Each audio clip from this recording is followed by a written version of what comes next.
दोस्तों, स्वागत है आपका डिस्कवर हिस्ट्री 007 में। आज मैं आपको सम्राट पृथ्वीराज चौहान के बारे में कुछ रोचक तथ्यों के बारे में बताऊंगा जो इतिहास में से छिपा लिए गए हैं। महाराज पृथ्वीराज चौहान के पिता का नाम सोमेश्वर चौहान था, माता का नाम कपूरबा देवी था, पत्नी का नाम संयोगिता था। महाराज पृथ्वीराज चौहान का जन्म 1149 ईस्वी में हुआ था और उनका राज्याभिषेक 1169 ईस्वी में हुआ था।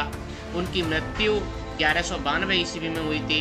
उनकी दोनों ही राजधानी थी, अजमेर और दिल्ली दोनों को ही उन्होंने राजधानी बनाया था। वंश उनका राजपूत था। अब आपको हम पृथ्वीराज चौहान के बारे में कुछ रोचक तथ्यों की जानकारी देंगे।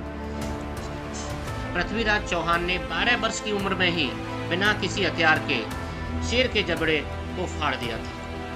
पृथ्वीराज चौहान ने 16 वर्ष की आयु में ही महाबली नाहर राय को युद्ध में हराकर माडवकर पर विजय प्राप्त की थी। ये अपने आप में भी एक अतिशयोक्ति थी। यह सुनकर लोग अनुमान नहीं लगा सकते थे कि 16 साल का लड़का एक युद्ध जीत सकता है और एक पराक्रमी राजा को हरा सकता। पृथ्वीराज चौहान की बाजुओं में इतनी ताकत थी कि उन्होंने एक ही तलवार के वार से हाथी के सर को धड़ से अलग कर दिया था।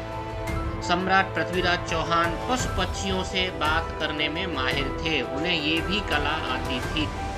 सम्राट पृथ्वीराज चौहान पूर्ण रूप से मर्द थे, अर्थात उनके स्तन नहीं थे। पृथ्वीराज चौहान 1166 ईस्वी में अजमेर की गद्दी पर बैठे और 3 वर्ष बाद यानी 1169 ईस्वी में दिल्ली के सिंहासन पर बैठकर उन्होंने पूरे हिंदुस्तान पर राज किया। पृथ्वीराज चौहान ने मोहम्मद गौरी को 16 बार युद्ध में हराकर जीवन दान दिया था और उसको कुरान की शपथ खिलाकर छोड़ दिया था।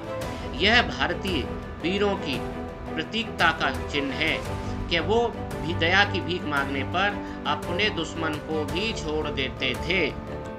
17वीं बार मोहम्मद गौरी ने धोखे से पृथ्वीराज चौहान को बंदी बना लिया। उसके बाद उन्होंने उसकी दोनों आंखें फोड़ दी पृथ्वीराज चौहान की और उन्हें तरह तरह की यातनाएं दी, पर उन्होंने मोहम्मद गौरी के सामने झुके नहीं। सम्राट पृथ्वीराज चौहान में सबसे बड़ी विशेषता थी कि वो जन्म से ही शब्दवेदी विद्या जानते थे। आप जानते होंगे महाराज दशरथ के बाद पृथ्वीराज चौहान ही ऐसे क्षत्रिय थे जिन्हें शब्दवेदी विद्या आती थी। शब्दवेदी विद्या के कारण ही पृथ्वीराज चौहान ने मोहम्मद गौरी को भरे दरबार में मार दिया था।